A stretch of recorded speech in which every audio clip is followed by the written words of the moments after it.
This is Natasha Henstridge from Species and Ghost of Mars. I know you're really into scary movies, but take this advice. Don't go out there.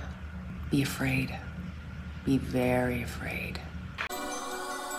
In a world where zombies, ghosts, serial killers, and vampires all exist, it's Nico, Brian, Mike, and Dustin, and they are all that stand between you and the films that could end the world.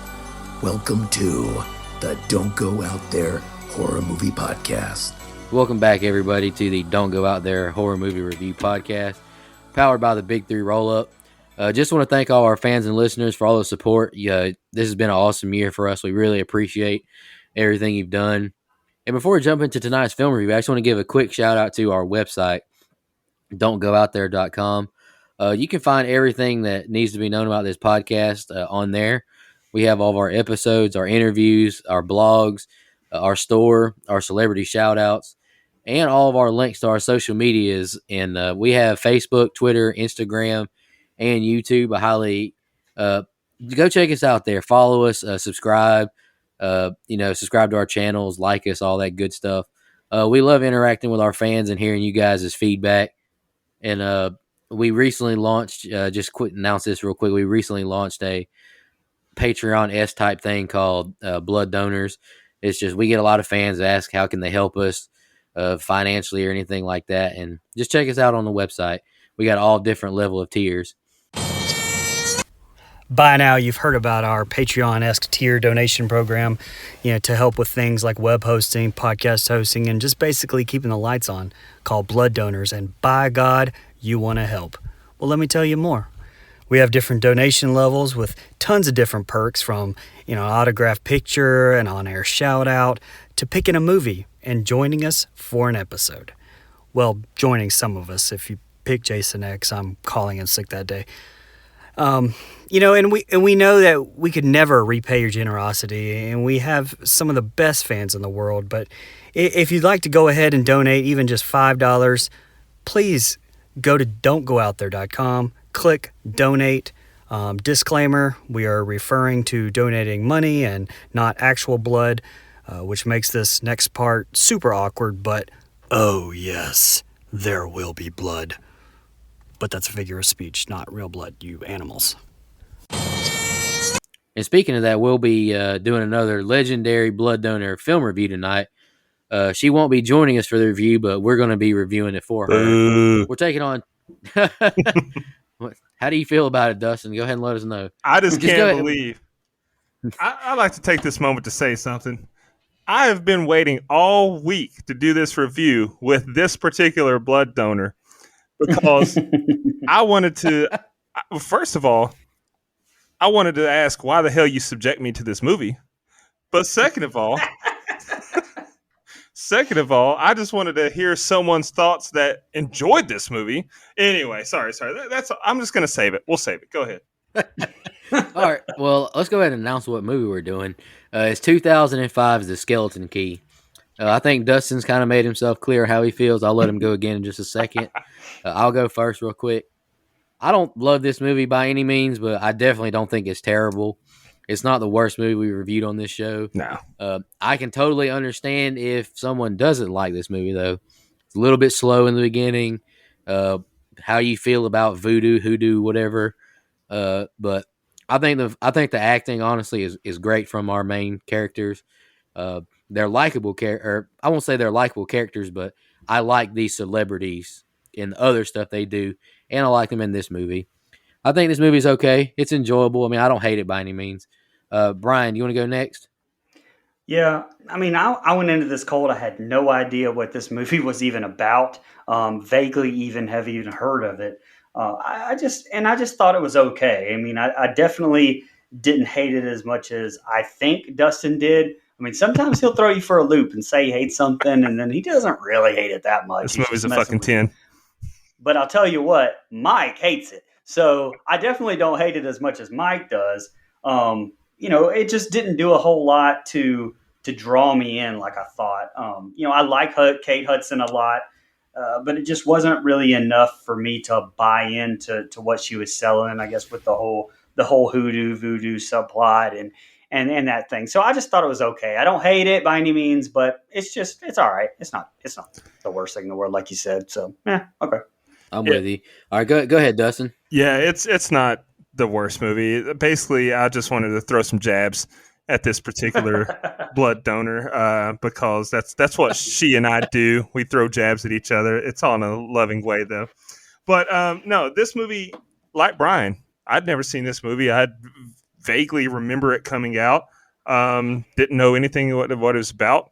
Um, thought the movie was about someone that found a key that unlocked something that she shouldn't have unlocked, and it kills her. I wish it would have been that, to be honest with you. I think that this movie is slow. Yeah. There's just a lot of. It's kind of weird. They make you think they're explaining stuff and that something's going on, and you're learning all this backstory. But in reality, you're not learning anything, and it's just taking up a lot of time. It's kind of like a filibuster. This whole movie is a fucking filibuster, just going There nowhere. you go. But that being said, I told you guys today I had to watch this movie again today because I tried to watch it once, and about an hour, 15 minutes in, I just decided. Actually, I didn't decide. My attention just decided, yeah, I'm not here, buddy. And so I had no idea what happened in the end of this movie. So I watched it again today when I got off work, and still felt the same way, but I forced myself to just see it through. And the ending was great. I told you guys, if they would take the last 15 to 20 minutes of this movie, save it, and rewrite everything that happened before it, we might be able to salvage a very good movie. The storyline is there. It's kind of like Bones, not as bad as Bones. And the ending is better than Bones, but it's kind of one of those things like, okay, the premise is cool. There's something there. There's Right. some good material there. It's just the way that we got to the end wasn't good enough. And side note, I've been describing this movie as, that one movie with Jennifer Hudson. That would have made for an interesting movie. I think that the people at the end would have been more satisfied with Jennifer Hudson, if you get my drift. I agree. But but I do enjoy Kate Hudson. I like her a lot, and any role she's in, she is phenomenal. So anything negative I have about this movie is nothing to do with her. She can call me sometime. Haha, Mike's not here. I can do that. Go ahead. Mike's a little bit tied up, though, if you saw our announcement this past week. Yeah, Mike will not be joining us for this review. My man is on vacation, living his best life. Want to congratulate him on getting engaged to Miss Catherine. Congratulations, Mike and Catherine. That's awesome.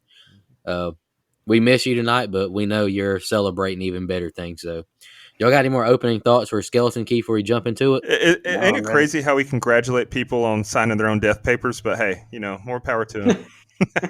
Kidding. I love Kat. I've met Kat. She's great. I'm kidding. I wish them both the best of luck, and I'm happy for both of them. Yeah, Kat's amazing. Oh, okay. Goddamn. All right. The film starts with Caroline reading a story to a patient in the hospital. She's a hospice worker. She yells to a nurse in the hallway that Mr. Talcott is gone after checking his pulse. They mark his body and body bag him, and they take his belongings out of the room. His family doesn't want anything to do with him, so she takes his belongings to the dumpster. She gets sad when she sees it full of other patients' abandoned belongings and doesn't throw them away. She takes a bus through town and sees a listing in the newspaper for a hospice job, $1,000 a week. Caroline is at the club now with Jill and shows her the job posting. She thinks the business, hospice work, doesn't care enough, and Jill warns that the Terrebonne place is in the swamps. Caroline says this will give her the experience to get into nursing school and goes to the dance floor. The next day, she heads to the residence and passes a woman assisting a presumably blind woman walking along the road. She turns into the residence and walks up to the door to no answer. She walks into the house calling out for anyone there. And I just wrote the house is creepy AF. She wanders more into the house and out the back door. She sees Violet cutting Ben's hair, and Luke walks onto the porch with her and drops off his paperwork when the box collapses. He's the estate lawyer. Ben only has a month to live. Luke introduces Caroline to Violet, and Violet walks off. Luke says she's just old South and having a hard time. He tells her that Ben can't talk and both sides were affected from the stroke in the attic. Violet says she won't understand my house. She's not Southern. She's from New Jersey. Caroline walks off, and Luke is making his pitch about how bad off she is. He explains she's the last one left of the interviewees. Luke says Violet won't find anyone better. Jill helps Caroline pack up her car and says she better be back to visit, and she's proud of her. Caroline makes a trip back to the Terrebonne residence and realizes she needs gas. She fills up and notices a line of crushed brick in front of the door. No one answers when she says she needs to pay for her gas. She hears a baby cry and walks towards like this screen door. A woman with I just wrote glazed over eyes stands in front of her, scaring her, and another woman drags her away. Caroline turns around and is jump scared by a man eating oysters and says it's $17 for the gas. And I just wrote, I'm jealous I missed those gas prices. She storms out and heads back to the residence. She unpacks and looks at the picture of her and her late father. She notices there's no mirrors in the house, then yells out to Violet she's unpacked. She goes into Ben's room and tells him she'll be taking care of him. She makes small talk, then he grabs her arm and squeezes tightly. Violet walks in and tells her when he takes his remedies and makes sure he takes it all. She kisses his forehead and says Caroline, she's scrawny, but prettier than she hoped, then asks if she's tattooed. She explains her duties and she'll take care of all the housework. She now tells Caroline when they bought the house and shows her the picture of the children that they bought it from. Another picture falls behind it with a picture of them and Papa Justify and Mama Cecile. She tells her the attic has all the crystal and china and she keeps tabs on all the inventory. She now gives Caroline a skeleton key that opens every door in the house. She asks if a mirror was once here and says she's noticed there's no mirrors in the bathrooms. Violet says they're old and don't want to see themselves, but she can have a small personal mirror. She asks about if she smokes and if her parents are still alive. If you think too much about the time you have left, you won't spend it living. I did like that quote. And she walks off and smokes. All right, Brian, that's the first two scenes. Go ahead, brother. Yeah, I thought it was actually a pretty powerful opening scene with Caroline and the hospice, patient. I thought the visual of all the boxes in the dumpster, um, but but then it just like quickly jumps into her in New Orleans going out with Joy Bryant's Jill. Now Hudson and Brian, I think, are such good actors. You feel their bond immediately. But the whole thing, the pacing, I kind of felt like it was off. It just Mhm. it happened so quick. It's hard to even explain. I just kind of just I just it felt almost rushed. And like I get that only Caroline I'm supposed to care about, but the character development just wasn't there right off the bat for me. Something I do feel like that they got right was the atmosphere of New Orleans. I It definitely had that same aesthetic, and really, the vibes that you get from True Detective season one, where it's just the place and its history that kind of makes it so magical, I guess, for lack of a better term, in real life. That's really captured here, I think. And the Devereaux house was filmed at Felicity Plantation in St. James Parish. It's been on Ghost Hunters, NCIS New Orleans, All the King's Men, and a ton of other stuff. So, little fun fact is that it's actually surrounded by farmland. So they had to digitally create the swamp there around the house for those wide shots, and I thought that was very well done. You couldn't really tell. Mhm. But 6 minutes into this movie, and we're already at the house, which some people may love that pacing. And it does drag later on some, so I wouldn't say I would wanted to add more to it. I would cut some other stuff, but to me, it was just a little quick for me as all. And I did love the scene at the gas station. I thought it was tense. It had good music. I loved the way it was shot, and this does do a good job of at least setting up a lot of questions. With the mirrors, the crushed brick, all of these scenes definitely play different as much of the movie does, honestly, on multiple watchings. That's my biggest thing, is that you really have to watch this two or three times to get everything that it was throwing at you. And but your first watch, it's too much to catch. And but knowing the ending, it's definitely a movie that lends itself to those multiple viewings, like I said. So if you enjoyed it and want to rewatch it two or three times. So anyway, there you go, Dustin. Yeah, here's the thing, man. I not, I didn't hate it, so I don't want to sound like that, but I didn't really enjoy it. But it's definitely one of those movies that was better on the second watch. Like, even if you watch this for the first time ever and you don't like it, watch it again, you'll like it a little bit more, because there are Right. those subtle things that you don't pick up on at first, and some of them aren't so subtle. It's just there's so much happening, like you said, and it's moving so fast, and that's so ironic considering the movie. Like I said, you really feel the hour and 47-minute runtime or whatever it is. Um, at times, hour and 44 minutes. So anyway, that being said, the opening was enough to at least get me intrigued to see what we're going, what's going on. Because, like I said, Kate Hudson's great. We get the tug at the heartstrings at the first, when she feels like these people are just numbers to this facility. They don't care about these people. Well, I'm going to care about them. But then that same quality that's charming at the first of this movie really starts to piss me off. And the longer this movie goes, this woman cannot mind her business to save her fucking life. And it drives me crazy. This whole movie could have been avoided if she just learned to shut the hell up. Anyway, sorry.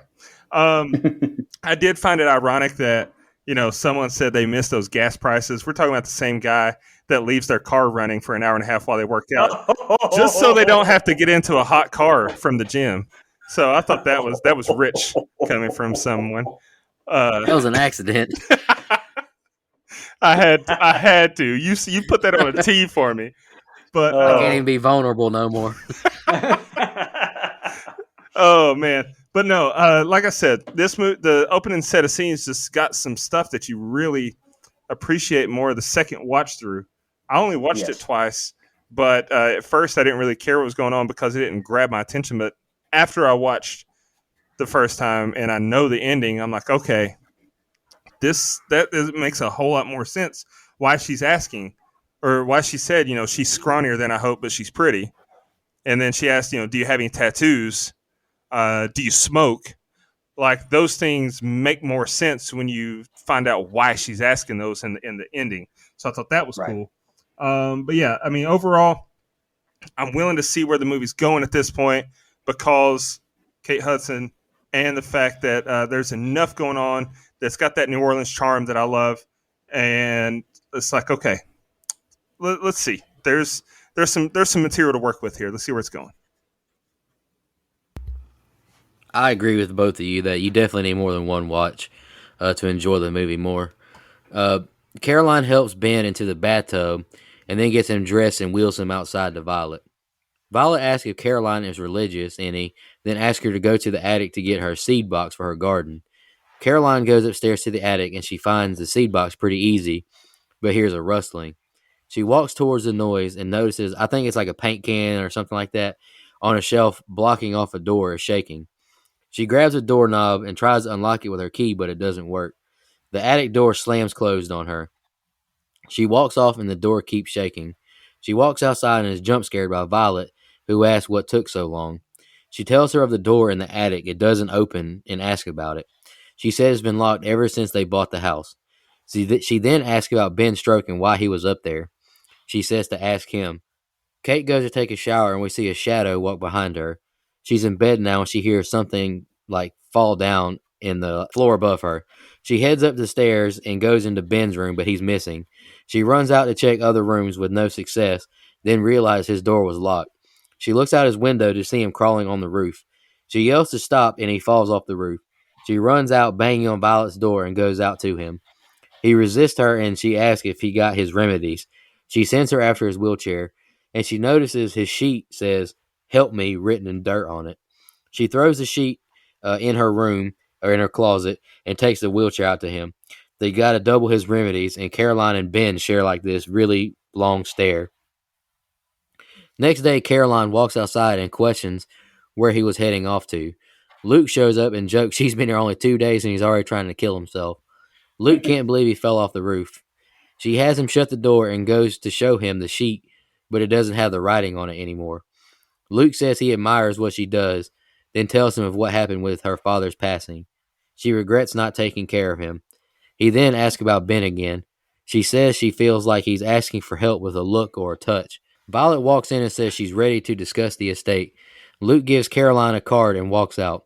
Caroline goes back up to the attic to look around. She tries to use her hairpin to pick the lock, but finds a piece of broken key inside it. She now tries her skeleton key and opens the door. She enters the room and sees a lot of weird stuff like mannequins with sewn up lips and eyes. She looks through an album called The Receipt Book of Justify and Cecile. She she finds a ring on the ground and Violet starts calling for her. Caroline finds a record about sacrifice. Violet goes to unlock the attic door but notices it's open already, scaring Caroline, who drops a mason jar with some kind of organ inside of it. Caroline runs and hides before Violet walks inside. She calls for her but no answer and just calls her forgetful. That's the next two scenes they got, Brian. Go ahead, man.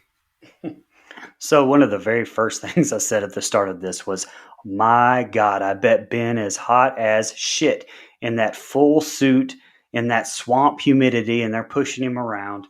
I just was like, that's torture right there. John Hurt plays Ben, who's just a legendary actor. I mean, he was in 1984. He was in Alien. He was in Elephant Man. He's got over 200 credits spanning 7 freaking decades. It's it's kind of funny and a little bit crazy to me that he only has one line this entire movie and maybe some grunts and groans. But he is a good contrast though to Gina Rollins though. Rollins, great actress herself, but she does all the talking in this movie for the most part. There, I would also like to give credit to the best part of this movie to me, which was a cinematography. Dan Mendel, the director, Lane Softly, they both did just such a tremendous job with the camera angles, the cuts, the way that things were filmed.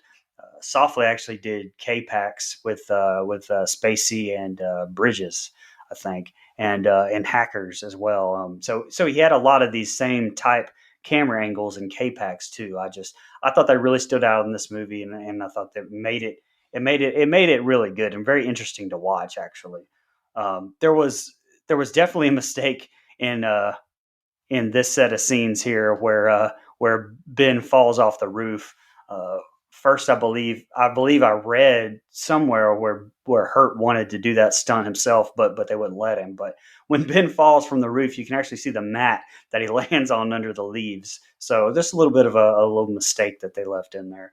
And I didn't really understand the help me sheet thing. So Violet, what, like, she knew that Caroline took it and went quickly and like okay, I wrote this before I got to the end here. So I wrote that she went quickly and like what, washed it? I mean, I didn't understand. But okay, so she actually swaps it out, which we find out later in the movie. But still, I think it's you're. I understand it's trying to play up the fact that you don't really know what's going on, and you're supposed to question like if it was ever actually really on there. But now that we do know, like that part just stands out to me as like, what the fuck? Like she went, found that shit real fast, swapped it out. I mean, it was very quick to me.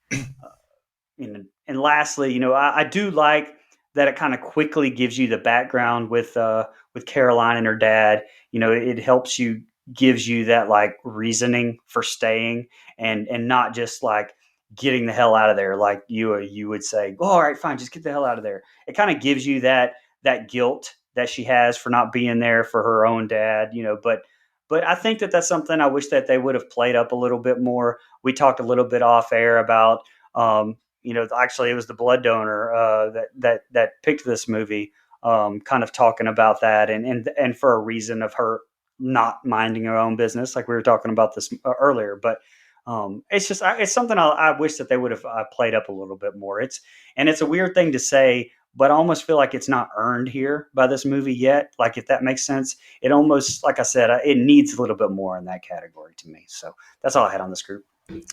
Yeah. So this set of scenes they really focus on trying to build the relationship between Ben and Caroline to make you feel their bond and the connection that she feels with him. But I never feel it. I never feel like she has a reason to care about him the way that she does. I feel like she's just nosy. I get it. They give us a little backstory between her and her dad and her wishing she would have been there. But this is a complete stranger. I lost my father. I do not cling to strangers the way that she does. And that's exactly what I meant by it wasn't earned. I Yeah, don't feel like that they earned that at all. exactly. I wish that maybe the way that she found Ben and Violet, maybe instead of just circling an ad in a paper, maybe it was someone calls her and says, "Hey, my parents are dying, my dad's dying, and I need you to care for him." That way, she would have that emotional connection. Oh, you can't be there for your dad, but I'll be there for him. Something, but I don't feel Yeah. like this is a complete fucking stranger, and it's so frustrating because they spent so much time just trying to build this storyline that's just not really there. And now the sheet, the first time you see the sheet, I thought it was great. Finding a sheet that says help me, she hides it, and yes. And then especially not knowing what's going on with it, quote unquote, being all in his head or whatever. But when he climbs out the window and jumps off the roof, you mix that with the sheet, it really does a good job of making you think that something supernatural is lurking Right. that's not actually there. It doesn't turn out to be there. Yes, we have the hoodoo storyline, but it's not really supernatural in the fact of the way that makes you believe when you see "help me" was on the sheet, now it's gone. Oh, she switched it out. Like that didn't work for me. It could have been cut altogether if you're just going to have her switch. I don't know. Regardless, Well, plus, I'm not interrupt yeah, you go because I'm ahead. going to ask you this too. But I mean, I didn't understand the speaking of supernatural part. Like they showed it more than once. I know twice for sure, and it might have been more than once. But it showed that creaking rocking chair like on Mm-hmm. the front porch, and in other places, kind of giving you the illusion like, okay, there's some ghost kind of activity and stuff going on here. But it was just never played. Like I didn't understand the whole ghost aspect, I guess, of the movie. Yeah, So I mean, maybe it was just the red herring, but I didn't. Why even have that in there? yeah. I think they just when they're wanting to distract you so you don't catch on too quickly, they're going to throw a lot Mhm. of shit at you and be like, okay, you, the viewer, think it's this, but it's not really this. But I just want you to think that it's a possibility. That's how I took it. We're going to Yeah. make you think that there's ghosts and there's actual supernatural paranormal activity going on here, but it's not really going on. But just entertain it for a little while, so that way you don't figure out what's really going on too quickly. That's how I took it. Um, Okay. it is hilarious in hindsight how mad Violet got when Carrie was in the room with Luke and the door closed. Like when you find out the final the final plot twist or the final twist and the ending. It's funny. It's like, oh yeah, you already in here with a woman. Like it's funny that Yeah. looking back that she was all mad he was in there with another woman. Uh, and then the attic scene. I feel like the attic scene went on way too long for it to be as uneventful as it was. Like Right. there was so much buildup. Something they could have done something really cool with that attic scene, and they didn't. I get wanting to leave you okay, waiting for more, hungry for more. Like, oh, thank God something didn't happen there, and we got a stupid jump scare here. Um, I think it was here. It might have been the next set of scenes, but when she's up in the attic, you get that doll pop out of nowhere. That was the scariest part of this whole movie, and it was the false jump scare with the voodoo doll or hoodoo doll, whatever the hell it was. Um, but other than that, I mean, it's just like I said. I get wanting to have you on the edge of your seat, thinking, okay, the next time she goes up there, some shit's going to go down. But I feel like this movie has a lot of anticlimactic blue balls feelings going on. All right, Caroline stands up and notices all the mirrors in the attic and sneaks out. She's back at her home with Jill, and she plays the record.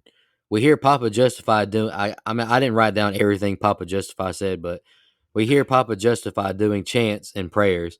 Jill walks in on her and she says it's a local band. Then says, "How about buying me a drink?" She now tells her about it at the club and says it's hoodoo. Voodoo is a religion, but hoodoo is just an American folk magic. Jill says hoodoo is harmless as long as you don't believe it. She now takes Caroline to the place her aunt shops at, but it's just a laundromat. Jill's not going in with her. She says she ain't messing with that stuff. Caroline doesn't go in and gets back to the estate. She goes in Ben's room and notices where a mirror used to be in there. The next day, Violet walks into Ben's room and is in shock, and she drops flowers and instantly seeing a mirror hung up. She bangs on Caroline's door and confronts her about the mirrors, and she reiterates there are no mirrors to be hung up. She now tells Violet she's seen the room. She tells her, explain the room now or I'm leaving. She takes her outside and tells the story. Violet says the house is just as much theirs as ours. She tells the story of Thorpe. He got rich cheating the poor. Papa Justify and Mama Cecile was a two-headed doctor and practiced hoodoo. The attic was their room. She tells of the night of the party. Lots of drinking and dancing. The guests went upstairs to say bye to the kids, and they make it into the attic eventually and see them in a circle doing a ritual with Papa and Mama conjuring up hoodoo. They took Justify and Cecile outside and hung them and lit them on fire. It was terrible, Violet says. No arrest, no trial. Thorpe killed himself and his wife after the bank went under. The kids stayed in the house until 62, but never told them what's in the attic or why there were no mirrors. In the mirrors, you can see the servants, and you leave a trail of brick dust to fend off anyone causing harm. That night, Caroline does laundry and goes out to the shed and sees all the brick dust. Ben is in the tub now, and Caroline asks about his spooky wife. She gets soap in her eye and looks in her compact mirror to clean her eye out.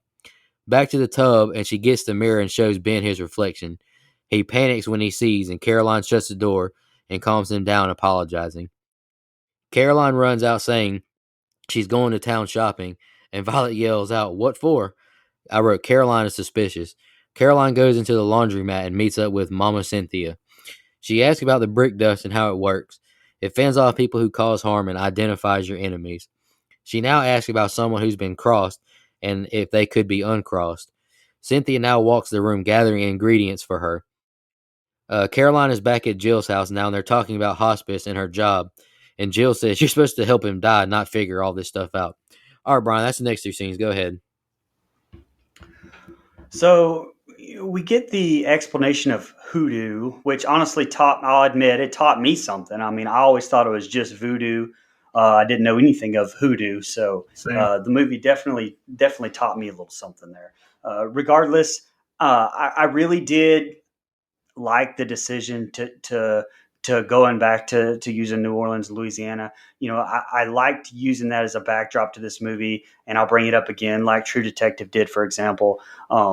And but using the whole hoodoo, voodoo, occult thing, that's kind of always tied in with Louisiana and having it, you know, that deep mysticism and history there. I thought that worked really well. But with that said, the whole hoodoo stuff is where the movie loses me. You know, I don't know why. It's stupid reasoning, probably. I can't really explain it, but it's like it's the fact that it only works if you believe in it. That doesn't work for me in this. I mean, crazy enough, if it was actually magic or something like a witch or something supernatural, I would have bought into it a little bit more. And I get it's rooted in realism, but to me, it's the whole thing of it only works if you believe in it. It's It's not Tinkerbell. real. It's Tinkerbell. That's it. Oh my God, it is Tinkerbell. Wow. Okay. Yeah. It works even less now, but that's what tripped me up. I mean, it's I can't get over that fact, and so that's what really holds me back from really liking this movie, to be honest. And you know, I know everybody doesn't feel that way, but that's the thing I think I've honed in on being the reason why I can't just love the movie as much as I want to. Now, you know, also my last thing I want to say is just how much I love the way that the backstory was filmed, with the black and white and how it was kind of mixed in with the color of the camera jerks, just kind of giving you just enough. But damn, like knowing the end of this movie and knowing that holy shit, they're actually burning the children alive. You know, as if you know what was happening to who we thought was Papa Justify and Cecile anyway wasn't fucked up enough. Holy shit! Like it was it was the children their own children that they were burning. I mean, shit, like that's crazy, especially like knowing now. Fuck, that's crazy. Anyway, go ahead, Dustin. Yeah.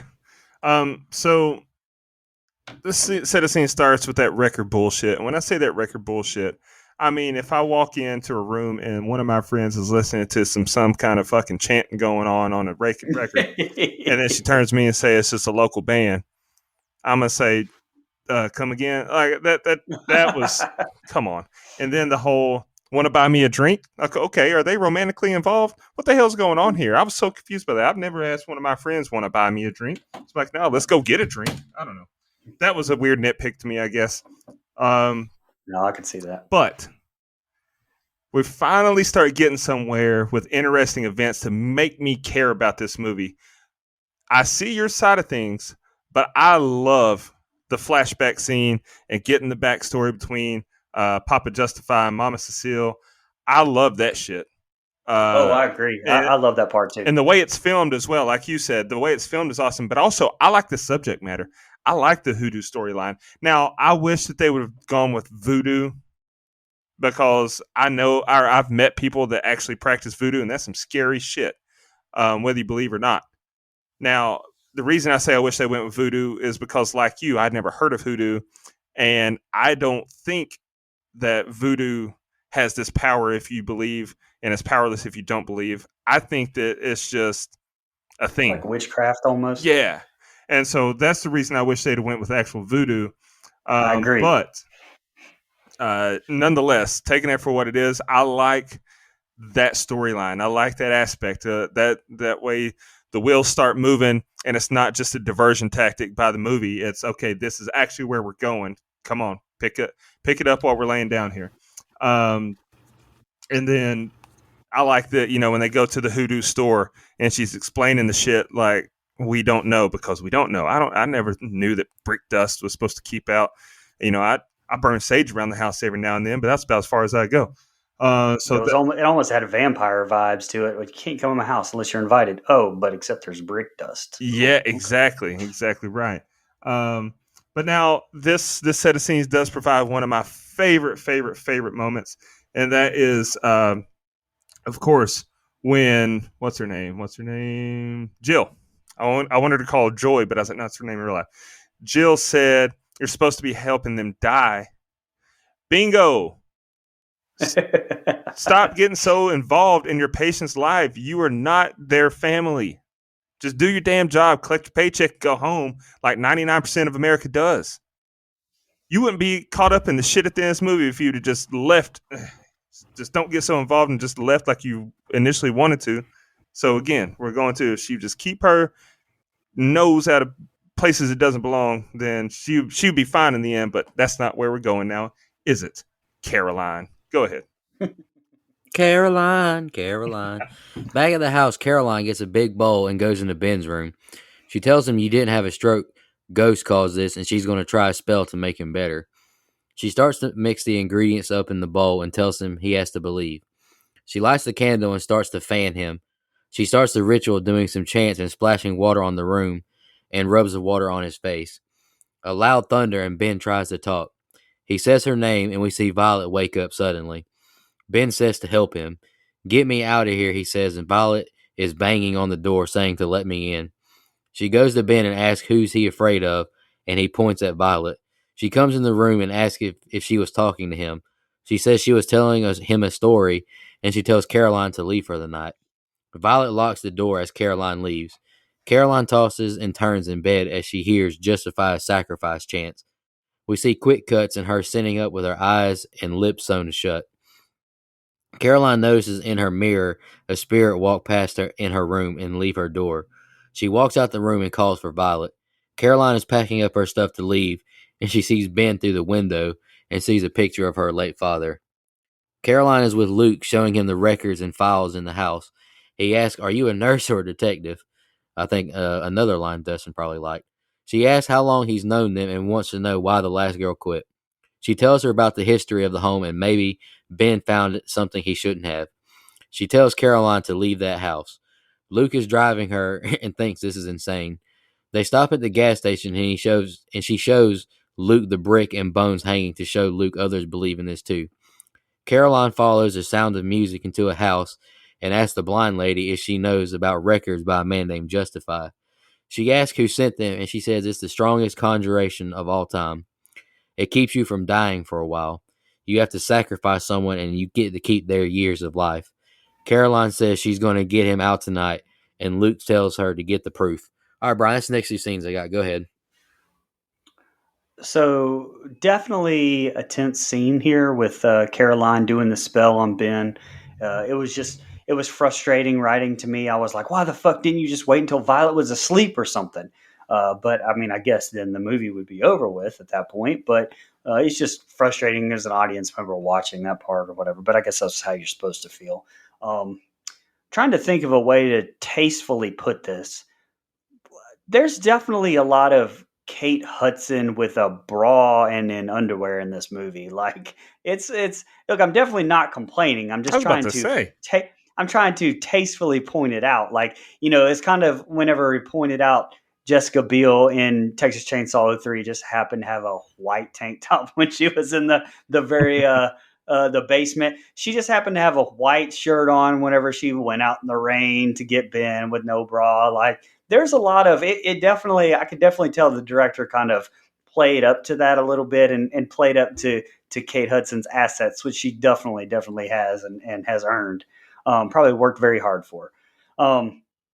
But there's a great shot here in this group of scenes too, where Hudson is in her underwear and she was standing in the hallway after she thought she saw a ghost, and like the lightning flashes and he kind of shows you that statue of, I think it was Mary, I don't know, but I couldn't tell. But it was a very very cool shot, and something where you just like you catch it, and usually that's all right, that's the ghost or that's the creature or that's the person. It was just a statue. So I thought it was a nice little red hair and nice little cool little shot there.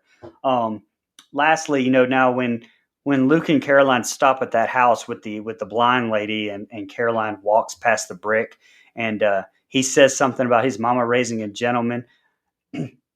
Doesn't he follow her in there, or does he just stand at the doorway? Because I couldn't really tell. Obviously, it wouldn't make sense if he followed her in there, and I thought that that's kind of what it was trying to imply. But then he's talking to the blind lady too, like he's in the room. So I'm not. I don't. I mean, did I miss that? Did he not go in there? No, Luke Anybody? went in there, Right. So he crossed the brick then at that point. Hmm. but he wasn't causing that lady harm, so I think he's safe to pass it. Oh, so it's only if you're intending harm for the Yeah. person that put Yeah, it or if there? you're an enemy. Oh, okay. All right. See, Kate hadn't hey, gotten that far yet, I don't think. I've watched the movie twice and I'm still learning something here. So, okay. I got a couple other questions too for y'all down the road. Go ahead, Dustin. First of all, I just want to start by saying I'm definitely going to make that a sound bite. We get a great shot here. Hudson in her underwear. That was funny. So this set of scenes is not like a lot of set of scenes in this movie. Is just frustrating to me. We get the scene where she locks herself in the room and she's talking to Ben and she's telling him, "Hey, I'm gonna fix this. Ghost did this." Okay, so more with the ghosts. Like what it is. It's hoodoo, and you're still saying the word ghost did this. Say no, like that was stupid to me. Just say you were hexed, you were cursed, evil, whatever. But I don't know that the word ghost irritates me when you're not actually talking about ghosts. Um, Ben talking I thought was great though, because that was a great scene, because that's when you do realize, oh, it is all in his head, or he's not he can talk. You get that earlier when he crawls out the window, obviously, and when he convulses when he's supposed to be paralyzed. But the talking scene was a very powerful, like you mentioned. That's his only lines of the movie, but damn, he delivered. Um, I don't like the dream sequence we get. Now, I loved the way that it was shot when it was an actual flashback when we're learning about this stuff for the first time. But it, as a dream, didn't work for me. I just thought that was stupid. Like, you don't need that. You can just show her wake up in a cold sweat from having, like, you don't have to actually show what she's dreaming about, because it didn't do anything. It wasn't really happening to her. It's just a dream. So I didn't like that. But then we get the spirit walking out of the room or whatever. She sees the reflection. Damn, man, pick a fucking storyline and stick with it. Are there spirits? Are there ghosts? Or are there not? There you go. You've got this hoodoo storyline you're going with, and the twist with justifying Cecile. That's all you need. You don't have to keep giving these diversion tactics that say, "Hey, keep thinking about this because this might be it." No, man, don't outthink yourself. And I think a lot of movies do that. This one definitely does. But you're 100% right, Nico. My favorite line of the entire movie. Are you a nurse or are you a detective? Just do your damn job and go home. Go ahead. And I like that it was Luke that said it too, because Yeah, that was he funny. actually had some. Yeah, it was great. Shout out to Peter Sarsgaard, man. He's the man. He's great. Even though he was a terrible father and orphan. Uh, Back at the house, Caroline calls for Violet, who's cutting his hair again. Violet breaks out a spell book.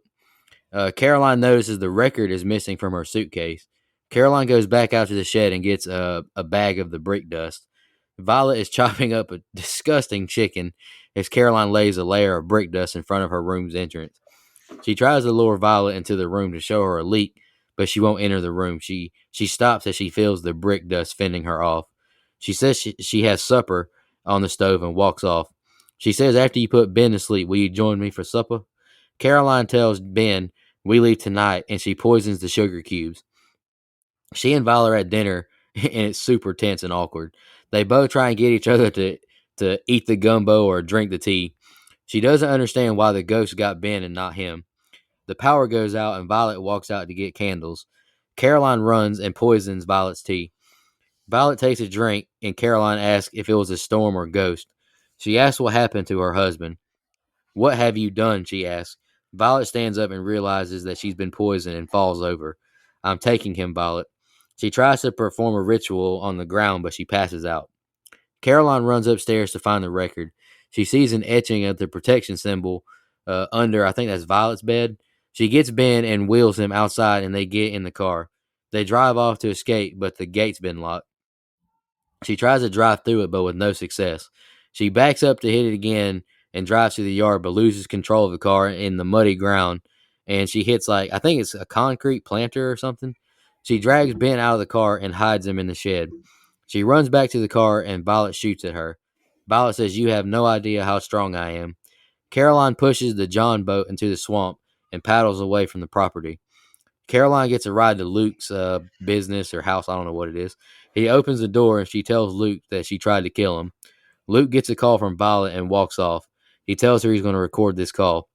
Caroline looks around and notices Luke has beginner's books for estate law as she sees pictures of herself. She now finds the gold ring from the attic and the broken skeleton key. Luke strangles her from behind, making her go unconscious, and tells her, good night, child. All right, Brian, that's the next few scenes, and the next two are the ending. Yeah, so this is where the movie kind of starts picking up for me, for sure. I definitely had a lot of questions, and there were some confusing things and some aggravating things, but at least it picks up here, and I'm definitely at this point ready for it. There, the back and forth with the Caroline and Violet, it was definitely tense. I will give it that, especially the back and forth at the dinner table, where nobody wants to eat because they think they're poisoned. It was definitely some tense back and forth, some exchanges, but during part of that too, I was like, all right, well, come the fuck on, like, come on, quit playing cat and mouse, let's get this going, and it did, which I'm very glad that it did. The whole driving thing kind of frustrated me, just from the audience standpoint of the girl being chased by a killer and you want her to get away and she falls down the woods. It was that type of frustrating where you're just like, fuck. But there were some ridiculous things that that were never really explained. Like, well, first of all, Caroline's super strong and like carrying Ben around like that. Look, she's not carrying that dead weight around there like that. That's ridiculous. Hey man, nurses are the real superheroes. Don't question them. Hey, they got are, sneaky but strength. and some of them, yeah. Well, speaking of super strength, like Violet has super strength, like and it's never really explained why. I mean, if this is really what it's supposed to be, like you really just transfer your, I guess, soul, I guess, over to somebody else, or consciousness over to somebody else. You swap back with them. Freaky Friday.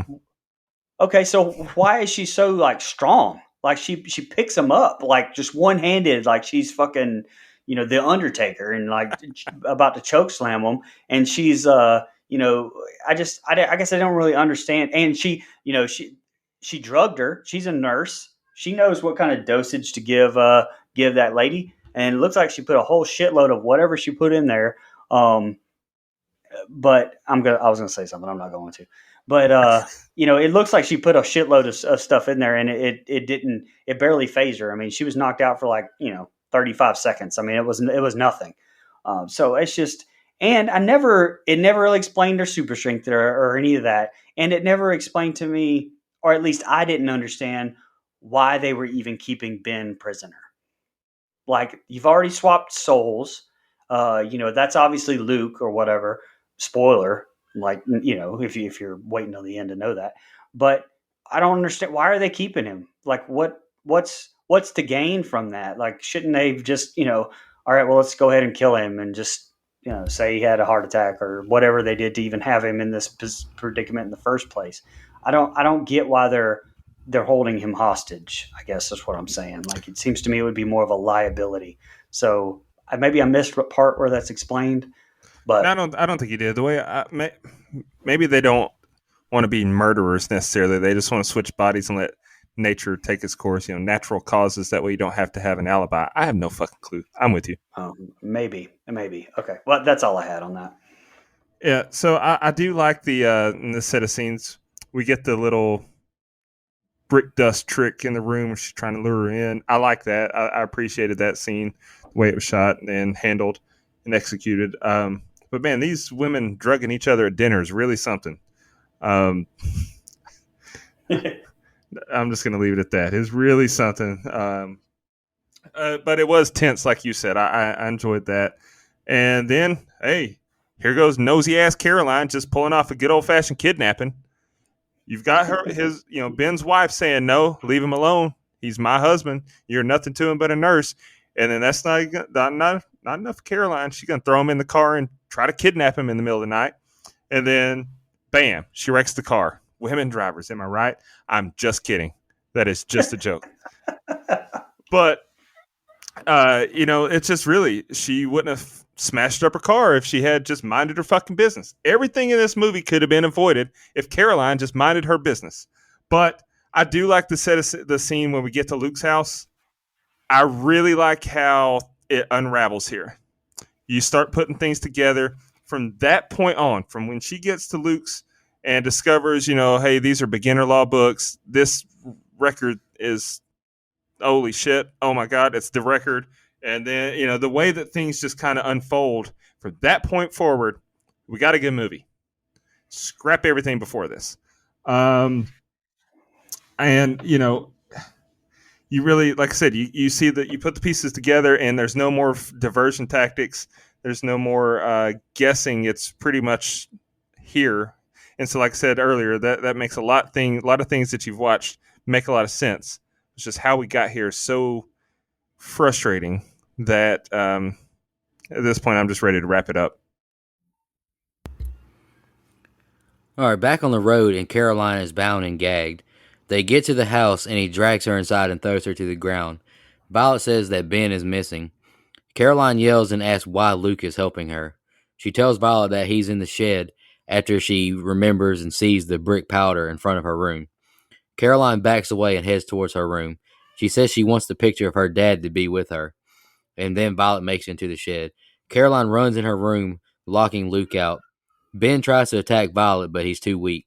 Caroline makes it out the room and cuts off her ropes, tying up her hands. Caroline climbs into the house and lays brick powder in front of the room's entrances. Violet grabs her and blows the powder in her eyes. Caroline and her quarrel for a bit, and Caroline eventually flings her over the staircase and down the stairs. Luke screams when he sees her. Caroline runs into her room and calls 911 to send police and paramedics, and she's trapped. Luke takes the elevator upstairs as Caroline calls Jill to come help her. Violet crawls towards Caroline. Caroline makes it into the attic and sees the candles and ritual has been set up. Caroline gets the components of the ritual to protect herself. She draws out the circle and chalk, and Violet walks into the attic. Violet tells her the spell of protection only protects her from leaving the circle. She tells Caroline they've been waiting for her to believe. They play Justify's sacrifice record, and Violet gets behind the big mirror as Caroline says she doesn't believe over and over. Caroline sees Thorpe's kids in the mirror and then Violet and Cecile. Violet pushes the mirror towards her as she yells she doesn't believe. The lights come back on and Caroline wakes up and stands up and walks towards Violet and takes a cigarette and lights it up. "Thank you, child," she says. Luke walks in and calls for Cecile and asks if she's all right. Luke is Justify and Caroline is Cecile now. They've been soul swapped. Cecile said she wanted a black one, and Luke says beggars can't be choosers. Justify says they'll get used to it.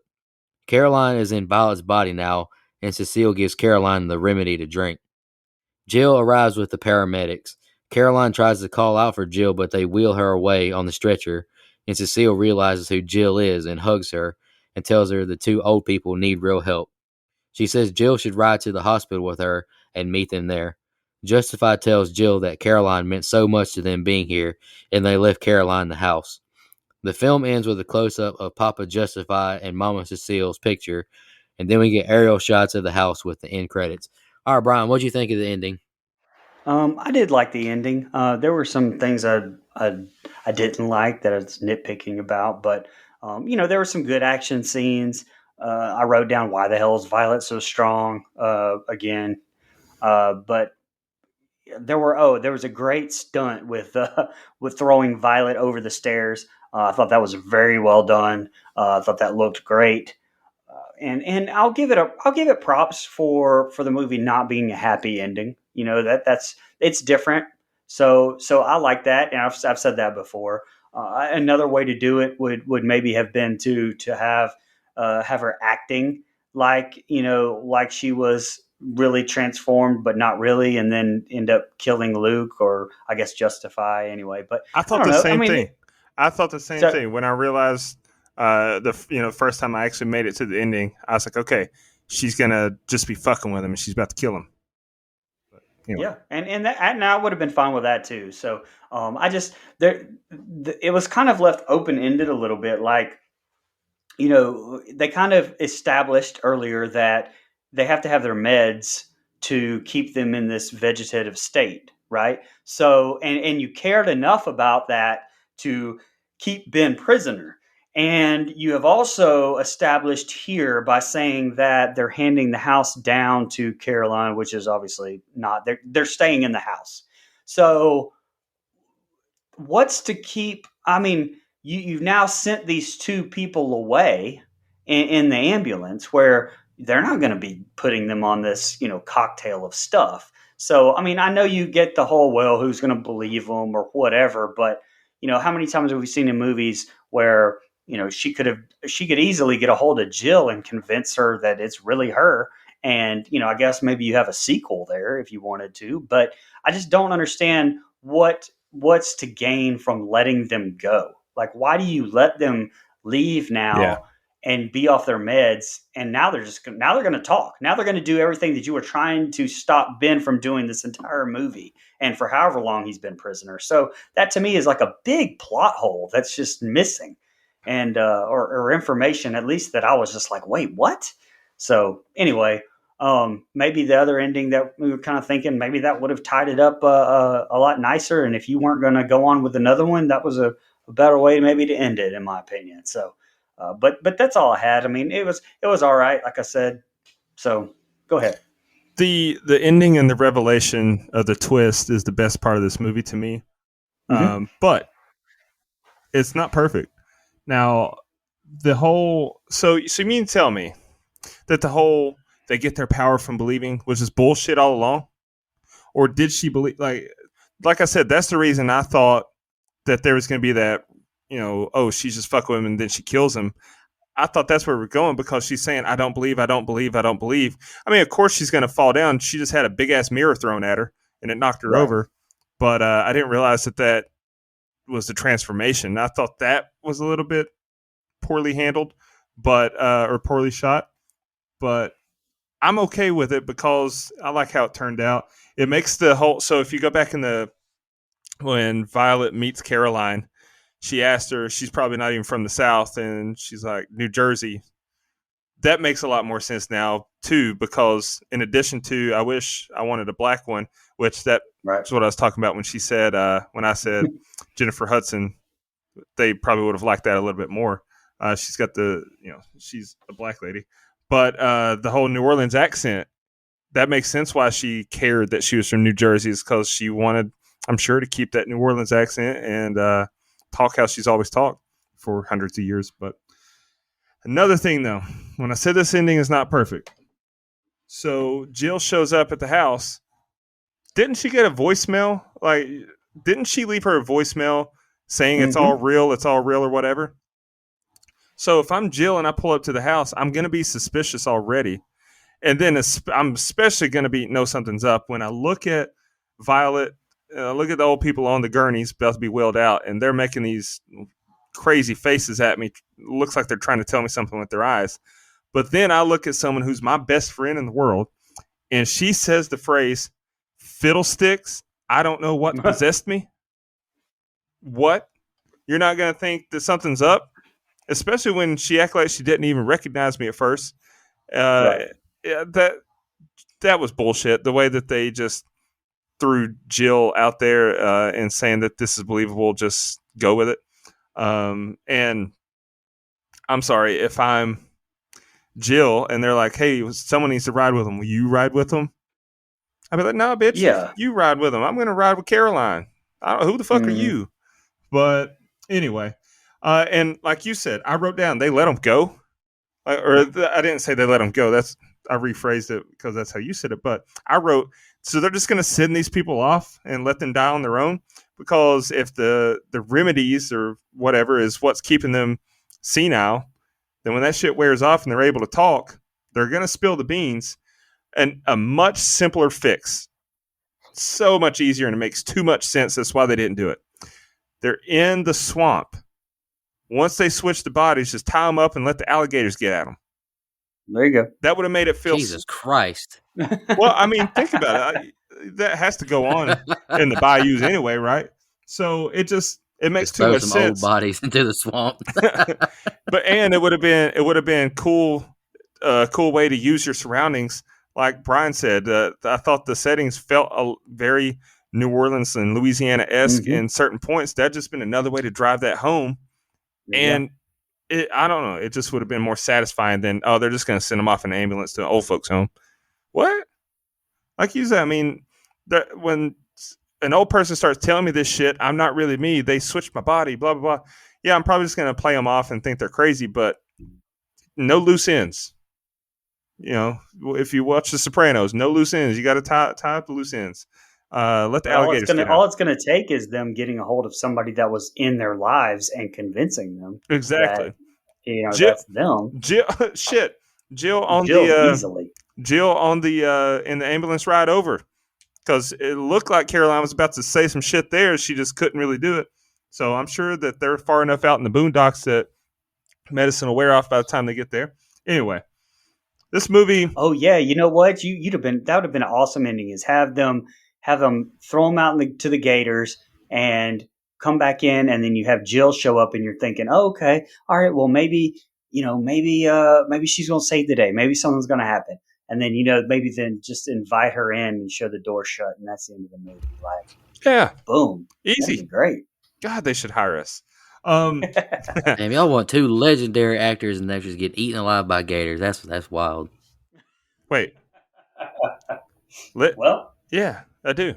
Anyway, after watching this movie the second time, when I can actually comprehend what the hell is going on because I paid attention, there's a lot of similarities in this storyline to the movie Get Out.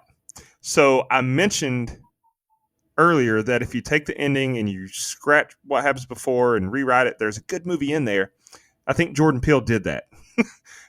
Get Out is, obviously it's not the same movie, it's not the same storyline, but it's similar in the fact that, the mirrors and the camera flash both are forbidden.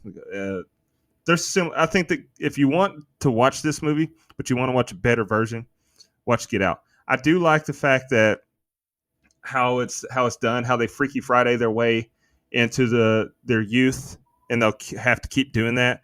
Because I think that, number one, it makes for a movie that's almost 2 hours long. Because if they'd have just done this shit like Tuck Everlasting style, where they stay the same, that would have been boring. And there's not a story to be told there, so we wouldn't have cared if Caroline minded her own business or not. So I like the storyline there, how they switch the bodies, and you can see that they keep the picture of Justify and Cecile there to remind them who they really are, and they're going to stay in this house forever. Like I said, the ending is solid. It's just overall, I have problems. All right, the only thing I can think of to tie up the loose ends at the end is they told Jill that they're going to meet them at the hospital, so maybe they're going to pull some Esther in the hospital and kill them there. I don't know.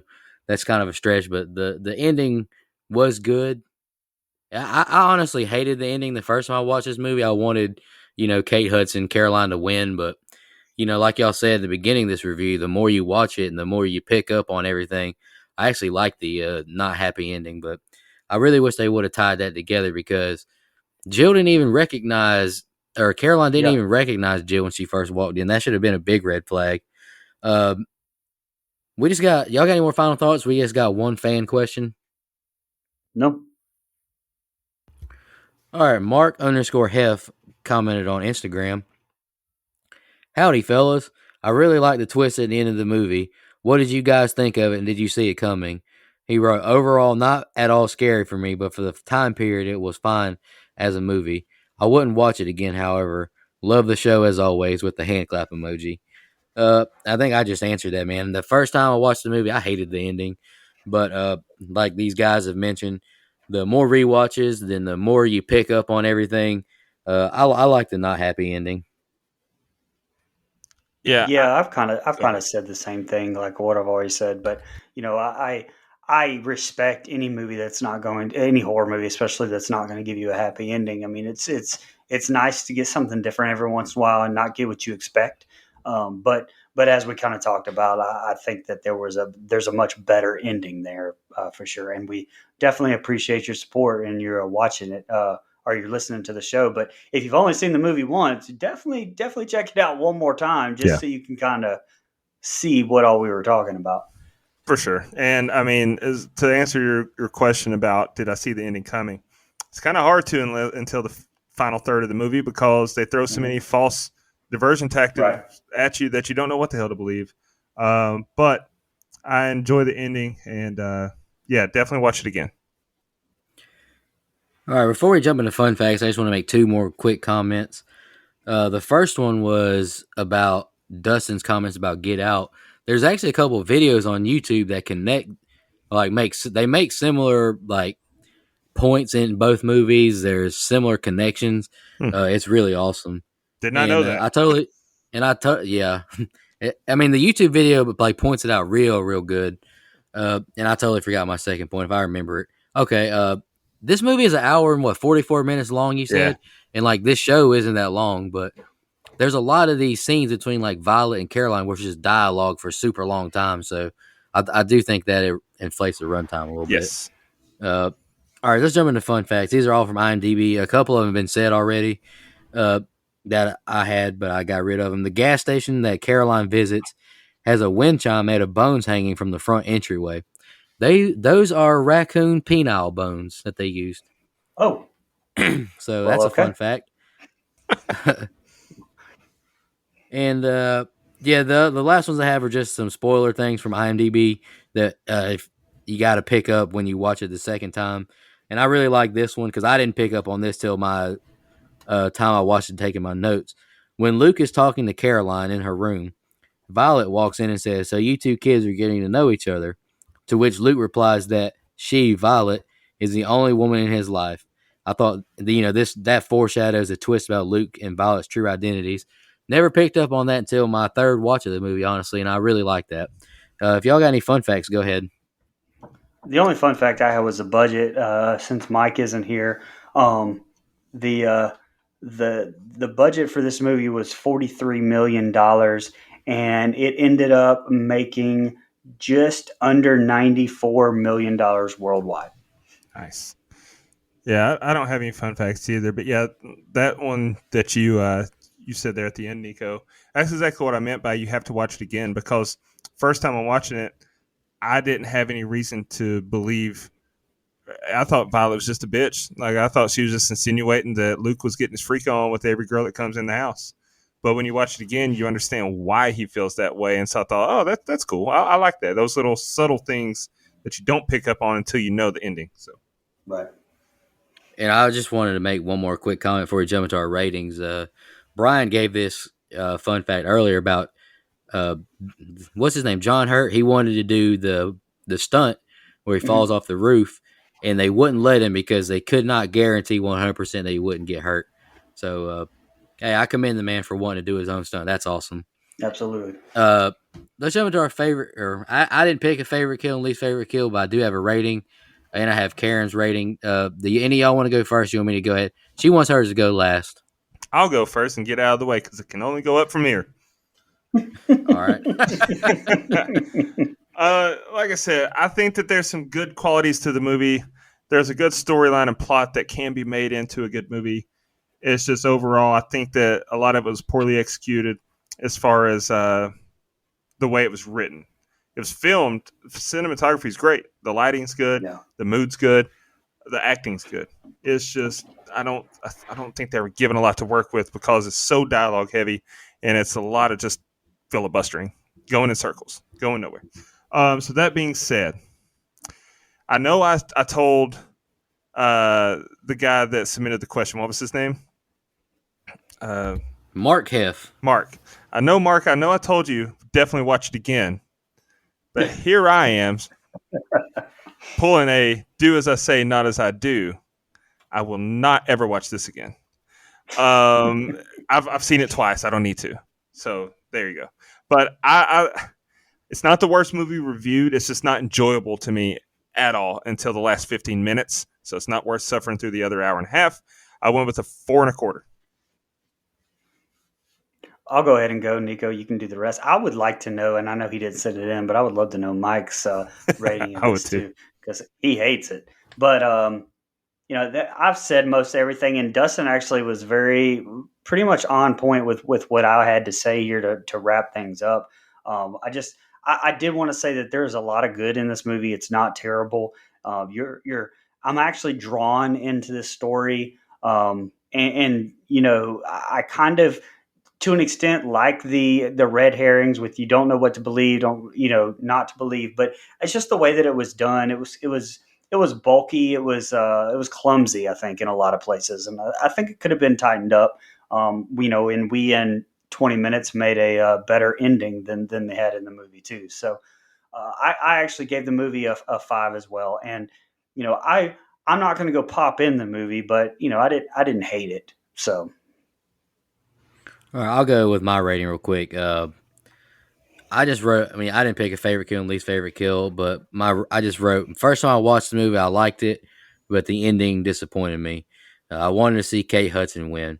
After a couple more rewatches, I do like that her obsession and new belief in hoodoo was her demise. I think the acting is top notch, top to bottom. I think the house setting and swamp bayou setting is nice as well. I think the voodoo is nice as well. We haven't really done any movies that involve that really, except Chucky. This was all very. I wrote this was all very preventable if Kate just does her hospice job and minds her business or quits like anyone else would. This motherfucker's spitting. Overall, I rated it higher than you though, but that's no That's surprise. okay. Overall, a somewhat enjoyable film with great acting. Not my favorite I've ever watched, but enjoyable. I gave it a 6.25. And Karen, her rating, I'll read hers real quick. All right. She just wanted to say, the setup in the beginning shows you how hurt she is when a dying person has no one. Combine that with missing her father's passing, and it explains why she didn't leave Ben when most of us would have. She loves the music, the scenery, the casting, interesting shots, just enough character development to make us care. The contrast of the young, disbelieving New Jersey woman with the old Southern, superstitious rural swamp lifestyle. References that casual viewers might not catch, like the Dixie Johns that Violet had Caroline fetch, which are used for luck and hoodoo, or the decorative keys on Violet's scarf with the lock on Caroline's necklace. She actually wrote her least favorite kills were Martin and Grace Thorpe, which the party guests believed were Papa Justify and Mama Cecile, because not only was that a shameful aspect of U.S. history, which it was, but also that's a horrible way to die. She picked her best kill as Caroline Switch, which isn't technically a kill, but they stole her remaining years of life, so it is a death sentence. You didn't know until she lit the cigarette that she lost the fight, and we realized the story goes on.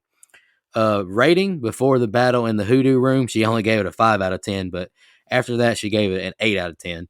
If they Oh had shit! sold out Wow. the story to give it a Disney ending, it would not have been worth a repeat watch. She loves the fact that it was not a happy ending. And she also said that I want to thank you guys for letting me pick a review and for taking the time to put out a great show every week with a heart emoji. Oh, that was so sweet. Thank you. Well, don't thank us. You're the one that we need to thank. Yeah, Oh, absolutely. absolutely. And I have some thoughts. I do want to backtrack and say I completely agree with her least favorite and favorite kill when she put it like that. Great job, Karen. I like the way you broke that down. And with her 8, that certainly brings up our composite score. We're sitting at a 5.875 now. Do you have the IMDb? I'm sorry, I don't have it pulled up. 6.5, I want to say. Let me pull it back up. I had it up this whole time and I closed it. 6.5 I got it. Yeah, out of 6.5. I got a 108,000 votes. feeling. I got a feeling we're only going down whenever Mike's gets added in there. Yeah, let's go, baby.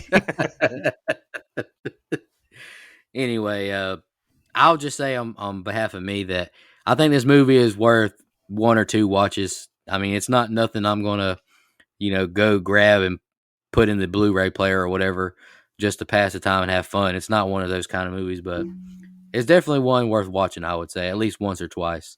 Y'all got any more final thoughts before Brian announces his pick next week? Let's do Can it. we shout out some blood donors? All right, I'll shout out the blood donors real quick, Brian, and it's your birthday pick next week. I'll let you shout it out. Yes. Big shout out to our legendary blood donors, 2-time legendary blood donor, Miss Jo Swinford. Big shout out to her. She's awesome. Mr. Sean Irwin, Mr. Matt Sears, Miss Shan Petrusevich. Big shout out to Shan. She's awesome. Miss Michelle Mirza. She's awesome. Love her. Austin Graham, my guy, sending out the be blessed snaps every morning. And Mr. Andrew Ferguson, our Dream Warrior level blood donors, Tasha Reed and my man Hunter Nelson. And our camp counselors, Mickey McCrane, my man Jared Summers, Dennis Kennedy, and Joseph Clayton. Big shout out to y'all. And of course, Karen, who chose a skeleton key for us to do tonight. Big shout out to y'all. We really appreciate all of you helping us pay for this podcast. And because it's not free, contrary to popular belief, doing a podcast is not free. So we appreciate all the financial help. It means the world to us. Absolutely. Brian, you want to announce your birthday pick next week? Yeah, sure. And actually, we put these on our little calendar, ahead of time, and I whenever you said that, I was like, oh shit, like it is my birthday next week, and completely even forgot what I even picked for a second. But I'm really I've been wanting to do this movie for a long time. I have a feeling I don't know honestly how Nico feels about it, but I know how he feels about found footage movies, and I love found footage, so I'm all for it. I don't know about Dustin or Mike, but I love this movie. It's for my birthday pick. I'm picking 2008's Lizzie Kaplan led Cloverfield. Mm. Never seen it. And also, since it's my birthday, and I didn't talk about this with any of the guys or anything like that, but we're gonna have a little bit of a giveaway too. So I got a couple of things that I want to give away on the show with a little bit of a trivia question for y'all. So tune in next week for sure. Awesome. And I Hey, want Brian, to you say better that. watch out for them. Hey, go ahead, Dustin. Go ahead. I'm sorry. Oh, you're good, buddy. Go ahead. Yours probably makes more sense. Go ahead.